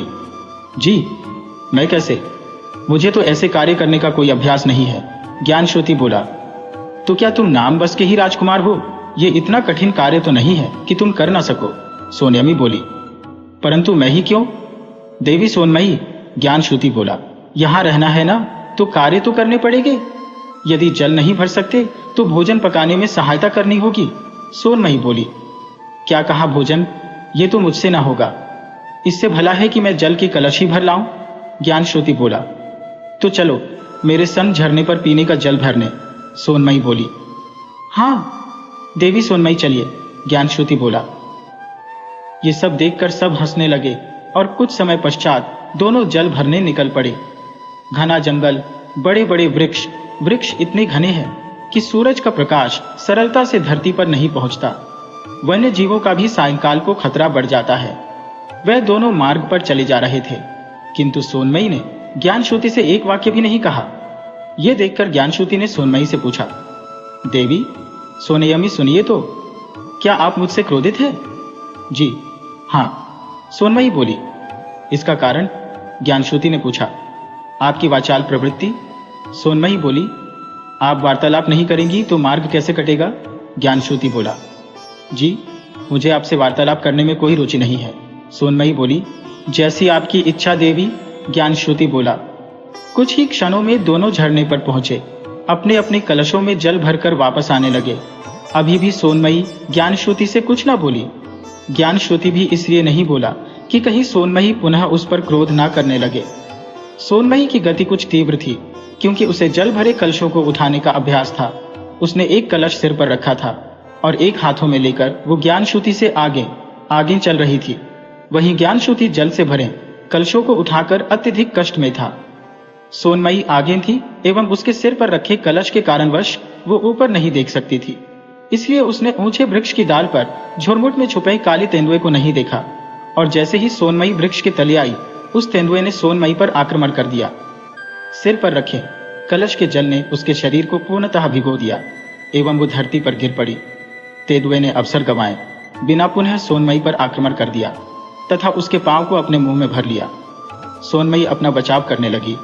ये देखकर ज्ञानश्रुति भागकर आया एवं उस तेंदुए को झटक कर सोनमयी से अलग किया और शीघ्रता से निकट ही पड़े कलश से उस पर प्रहार किया। ये देखकर तेंदुआ भयभीत हुआ और वन में कहीं विलुप्त हो गया। ज्ञानश्रुति शीघ्रता से सोनमयी के पास आकर बोला, देवी, आप ठीक तो है ना? परंतु सोनमयी ठीक नहीं थी। कचादित उसके पांव में गहरे घाव आए थे, जिनसे निरंतर रक्त बह रहा था। सोनमयी ने खड़े होने का प्रयास किया, किंतु वो खड़ी नहीं हो पाई। सोनमयी को खड़े होने में असफल देखकर ज्ञानश्रुति ने उसे अपने बाहुओं में उठाया एवं निवास स्थान की ओर बढ़ चला। उसकी कृतज्ञता देखकर सोनमयी भी मौन हो गई एवं कुछ न बोल सकी। देवी, सोनमयी, अत्यंत पीड़ा हो रही होगी आपको तो, ज्ञानश्रुति बोला। परंतु सोनमयी तब भी कुछ न बोली और मौन होकर केवल ज्ञानश्रुति के मुंह को ही निहारती रही। ज्ञानश्रुति तो मार्ग में सोनमयी से वार्तालाप करते हुए आया, किंतु सोनमयी अत्यंत मौन रही। वो केवल ज्ञानश्रुति के मुंह की भंगिमाओं को अपने हृदय के भीतर विलय करती रही। एक ही क्षण में सोनमयी का जो ज्ञानश्रुति पर क्रोध था वो समाप्त हो गया। कदाचित वो क्रोध अब प्रेम में परिवर्तित हो चला था। देवी सोनमयी, आप भी तनिक कुछ वार्तालाप कीजिए तो इतनी पीड़ा नहीं होगी, ज्ञानश्रुति बोला। राजकुमार, मैं कुछ भी कहने की स्थिति में नहीं हूं, सोनमयी बोली। मुझे ज्ञात है कि आपको असह्य पीड़ा हो रही है, किंतु यदि आप बात करेंगी तो आपका ध्यान घाव की ओर नहीं जाएगा। इस प्रकार कुछ क्षण में ही हम आश्रम पहुंच जाएंगे, जहां आपका उपचार प्रारंभ हो जाएगा, ज्ञानश्रुति बोला। आपका आभार राजकुमार, जो आपने मेरी सहायता की, सोनमयी बोली। आपको तो आभार प्रकट करना नहीं भाता, तो क्यों आप ऐसा कर रही हैं? ज्ञानश्रुति ने पूछा। ये नियम तो आपके लिए था, मेरे लिए नहीं राजकुमार, सोनमयी हंसकर बोली। ऐसी अवस्था में भी आप हंस रही है देवी? ज्ञानश्रुति ने पूछा। तो क्या रोने लगो? सोनमयी बोली। देखिए, तो आपके घाव से रक्त का प्रवाह कम नहीं हो रहा एवं आप हंस रही है। कितनी साहसी है आप, वो भी एक नारी होकर, ज्ञानश्रुति बोला। मुझे ऐसे ही पाला गया है राजकुमार, सोनमयी बोली। ये तो अच्छा है ना? देवी सोनमयी, आप अपने भ्राताओं की सहायता कर सकती हैं उनके संकट के समय, ज्ञानश्रुति बोला। जी, मैं सदैव उनकी सहायता हेतु जाती हूँ। आपको भी तो बंदी बनाने उनके संग आई थी जब आप नीलमणि का अपहरण करके ले गए थे, सोनमयी बोली। जी, ये तो सत्य है देवी सोनमयी। मुझे गर्व है आप पर, आपके स्थान पर और कोई कन्या होती तो ऐसे घाव से न जाने अब तक कितने अश्रु प्रवाहित कर देती नयनों से, ज्ञानश्रुति बोला। मेरी ऐसी प्रकृति नहीं है राजकुमार, मैंने कदापि रोना नहीं सीखा, साहस के संग समस्या का समाधान करना सीखा है, सोनमयी बोली। मुझे आपके विषय में बहुत कुछ ज्ञात हो गया, ज्ञानश्रुति बोला। क्या ज्ञात हो गया है मेरे विषय में? मैं भी तो जानूं भला, सोनमयी बोली। यही कि आप एक अच्छे स्वभाव की साहसी कन्या है, किंतु ज्ञानश्रुति बोलते बोलते रुक गया। किंतु क्या राजकुमार, आगे भी कहें, सोनमयी बोली। यही कि आपको क्रोध भी अत्यधिक आता है, ज्ञानश्रुति बोला। ये सुनकर सोनमयी हंसी और बोली, ये भी आपने सत्य कहा राजकुमार। दोनों का प्रेममयी वार्तालाप अभी समाप्त भी न हुआ था कि आश्रम आ गया और ज्ञानश्रुति ने आश्रम की ओर अपनी दृष्टि को इंगित करते हुए सोनमयी से कहा, वो देखिए देवी सोनमयी, आश्रम आ गया, हम पहुंच गए। मैं सहायता हेतु किसी को पुकारता हूं। और इतना कहकर ज्ञानश्रुति ने सहस्त्रबाहु की कुटिया के समीप जाकर उसे पुकारा, भ्राता सहस्त्रबाहु, भ्राता सहस्त्रबाहु, तनिक बाहर तो आइए, हमें आपकी सहायता की आवश्यकता है। ज्ञान श्रुति का स्वर सुनकर सहस्त्र और वीर दोनों ही आ पहुंचे एवं सोनमयी की स्थिति देखकर वीर प्रताप पूछ बैठा, क्या हुआ ज्ञान श्रुति? सोनमयी को ये घाव कैसे लगा? एवं ये पूछते हुए वीर प्रताप सोनमयी को गोद में उठाकर उपचार हेतु अपनी कुटिया में ले आया। तब ज्ञान श्रुति ने पूर्ण वृत्तांत कुछ इस प्रकार कह सुनाया। भ्राता, हम जल भरकर लौट रहे, देवी सोनमयी आ गई थी। तभी एक वृक्ष की शाखा पर बैठी एक तेंदुए ने इन पर आक्रमण कर दिया। जब तक मैं सहायता हेतु इनके समीप पहुंचा तब तक तेंदुआ इनके पांव पर अपने दंत गड़ा चुका था। तब मैंने उस प्रहार किया और वो भयभीत होकर जंगल की ओर भाग गया। ओह, ये था पूर्ण वृत्तांत। सहस्त्रबाहु बोला। कोई बात नहीं, शीघ्र ही मैं सोनमयी का उपचार प्रारंभ कर देता हूँ, वीर प्रताप बोला। उपचार पाते ही कुछ समय पश्चात ही सोनमयी की पीड़ा कुछ कम हुई और वो सबसे बोली, तेंदुए से मेरी रक्षा का पूर्ण श्रेय राजकुमार ज्ञान श्रुति को जाता है। इनके कारण ही मैं आज सुरक्षित हूँ। सोनमयी बोली, आपका अत्यधिक आभार राजकुमार, जो आपने मेरी पुत्री की रक्षा की। सोनमयी की मां केतकी बोली, काकी, आप ऐसा क्यों कहती हैं? ये तो मेरा कर्तव्य था, ज्ञान श्रुति बोला। सोनमयी, अब कैसा लग रहा है? नीलमणि ने पूछा। सखी, अब पहले से उत्तम है, पीड़ा भी उतनी नहीं है, सोनमयी बोली। तब वीर प्रताप ने सबसे कहा, कृपया आप लोग जाइए, अब सोनमयी ठीक है, उसे कुछ समय विश्राम करने दीजिए। एवं वीर प्रताप की बात सुनकर सब वहां से चले गए, परंतु ज्ञान श्रुति ना गया। तब सोनमयी ने पूछा, राजकुमार, आप क्यों नहीं गए? मुझे ऐसा प्रतीत हुआ कि यदि आपको किसी वस्तु की आवश्यकता आन पड़ी तो किसी को पुकारने में कठिनाई ना हो, इसलिए मैं आपके समक्ष रुक गया, ज्ञान श्रुति बोला। तब उत्तम विचार किया आपने। मैं भी सोऊंगी नहीं, अभी निंद्रा नहीं आ रही, क्योंकि मुझे भूख लग रही है एवं बिना भोजन किए मुझे निंद्रा नहीं आती। वो तो भ्राता ने विश्राम हेतु कहा, इसलिए मैंने उनकी बात का विरोध नहीं किया। चूंकि वे मेरा उपचार कर रहे हैं, इसलिए उनकी बात मानना भी अनिवार्य है, सोनमयी बोली। कदाचित आप अपने भ्राताओं से अत्यधिक प्रेम करती हैं, ज्ञान श्रुति बोला। जी राजकुमार, हम तीनों बाल्यकाल से एक दूसरे का ध्यान रखते आए हैं, सोनमयी बोली। इसी प्रकार मैं भी तो अपनी बहन निपुणिका से अत्यधिक प्रेम करता हूँ।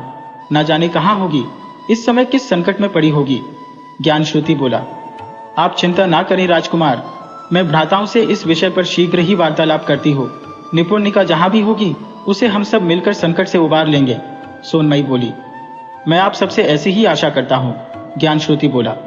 जी आप तनिक धैर्य रखें, सोनमयी बोली। जी आप कदाचित उचित ही कह रही हैं, यदि आपको विश्राम करना हो तो मैं जाऊं, ज्ञान श्रुति बोला। जी मैंने आपसे कहा ना कि भोजन किए बिना बिना मुझे निंद्रा नहीं आती, सोनमयी बोली। तो आप कुछ क्षण प्रतीक्षा कीजिए, मैं केतकी काकी से भोजन लेकर आता हूँ, ज्ञान श्रुति बोला। वही तो भ्राता ने मुझे जो औषधियाँ खिलाई है उसके उपरांत मुझे भोजन नहीं करना, तो आज रात्रि में केवल फलाहार और दुग्ध ही लूंगी, सोनमयी बोली। तो मैं आपके लिए फलाहार लेकर आता हूँ, ज्ञान श्रुति बोला। आप ऐसा कीजिए, सर्वप्रथम स्वयं भोजन कीजिए, उसके उपरांत मेरे लिए फलाहार लाइएगा, सोनमयी बोली। किंतु आपने भोजन नहीं किया और मैं कर लूं, ये तो अनुचित होगा, ज्ञान श्रुति बोला। जी मुझे तो भोजन निषेध है, किंतु आपको नहीं है, सोनमयी बोली। तो मैं भी आज रात्रि आपके संग फलाहार ही लेता हूँ, क्योंकि मैं भी आपके संग जल लेने गया था। मैं आपके संग संग होता या आपसे आगे होता तो कदाचित तेंदुआ मुझ पर प्रहार करता एवं आपको इतना कष्ट ना सहना पड़ता, ज्ञान श्रुति बोला। यदि तेंदुआ आप पर भी प्रहार करता तो आपको भी तो उतनी ही पीड़ा होती जितनी की मुझे हो रही है, सोनमयी बोली। तो क्या हुआ, तब आप इस पीड़ा से मुक्त रहती ना, ज्ञान श्रुति बोला। क्यों, मैं इस पीड़ा में हो तो आपको कष्ट हो रहा है, सोनमयी ने पूछा। जी देवी सोनमयी, कष्ट तो हो रहा कि मैं आपकी रक्षा न कर सका, ज्ञान श्रुति बोला। आपने पूर्ण प्रयास तो किया ही था, सोनमयी बोली। तभी नीलमणि ने कुटिया में प्रयास करते हुए कहा, अभी भी आप लोगों के मध्य वार्तालाप चल रहा है? हाँ सखी, राजकुमार ज्ञान श्रुति तो वैसे अत्यधिक वार्तालाप करते हैं, सोनमयी बोली। मैं आप लोगों का रात्रि भोजन लेकर आई हूँ, ये फलाहार सोनमयी हेतु एवं ये भोजन राजकुमार हेतु, नीलमणि बोली। आपने कष्ट क्यों उठाया राजकुमारी? नीलमणि, मैं आ ही रहा था, ज्ञान श्रुति बोला। कष्ट कैसा राजकुमार, अपनों के लिए इतना सेवा भाव तो होना ही चाहिए, नीलमणि बोली। तुमने भोजन किया सखी? सोनमयी ने नीलमणि से पूछा। हाँ सखी, तभी तो केतकी माँ ने मुझसे भोजन ले जाने को कहा। सहस्त्र भ्राता एवं वीर प्रताप आप लोगों से कुछ अति आवश्यक वार्तालाप करना चाह रहे थे। वे दोनों भोजन के पश्चात पूर्ण योजना आप लोगों के समक्ष रखेंगे। वे चाहते हैं कि हम सब शीघ्र से शीघ्र राजकुमारी निपुणिका को खोज लें। नीलमणि बोली, मैं भी यही सोच रहा था, किंतु संकोचवश कहने का साहस न हुआ एवं अब देवी सोनमयी का घाव आड़ी आ गया। मुझे लगा कहीं आप सब ये न समझे कि कितना स्वार्थी है, केवल अपने बारे में ही सोच रहा है। ज्ञानश्रुति बोला, ऐसा नहीं, आप दोनों भोजन कीजिए, तब तक वे कुटिया में पधारते ही होंगे। नीलमणि बोली। नीलमणि की बात सुनकर दोनों भोजन करने लगे। दोनों ने अपना अपना भोजन समाप्त किया ही था कि तब तक सहस्त्रबाहु और वीर प्रताप ने कुटिया में प्रवेश किया। तब सहस्त्रबाहु ने सोनमयी से पूछा, प्रिय बहना, अब कैसी हो? भ्राता, अब उत्तम है, अब उतनी असह्य पीड़ा नहीं है। सोनमयी बोली, तो भ्राता सहस्त्र, योजना पर विचार करें। वीर प्रताप बोला, हाँ अवश्य, प्रारंभ करो। सहस्त्र बोला और वीर प्रताप ने सबके समक्ष अपनी योजना प्रकट करते हुए कहा, तो सब सुनिए, हम राजकुमारी नीलमणि के संग सूरजगढ़ जाएंगे। हमसे तात्पर्य है कि मैं, सहस्त्र भ्राता, ज्ञानश्रुति एवं सोनमयी, हम वहां वेश बदलकर जाएंगे। मैं एवं भ्राता सहस्त्रबाहु अश्वशाला की देखरेख करने वाले साधारण से नागरिक एवं राजकुमारी नीलमणि के संग सोनमयी एवं ज्ञानश्रुति उनकी सखिया बनकर राजमहल में प्रवेश करेंगी। राजकुमारी नीलमणि अपने पिता महाराज से कहेंगी कि राजमहल में उन्हें एकांत सा लगता है, इस कारण वे आश्रम से अपनी 2 सखियों को संग ले आई है। तो क्या मुझे कन्या का वेश धरना पड़ेगा? ज्ञानश्रुति ने पूछा। जी हाँ राजकुमार, क्यों कि वो आपसे परिचित हैं और यही उचित रहेगा। सहस्त्रबाहु बोला। अब आगे की योजना कहिए वीर। नीलमणि बोली। नीलमणि की मधु समान वाणी सुनकर वीर कुछ लजा सा गया और मुस्कुराते हुए आगे बोला, वीडियो अच्छी लगे हो तो इसे लाइक करें और ऐसी ही मज़ेदार कहानियों के लिए चैनल को सब्सक्राइब करें और बेल आइकन दबाएं। ज़्यादा से ज़्यादा अपने दोस्तों को शेयर करें। धन्यवाद।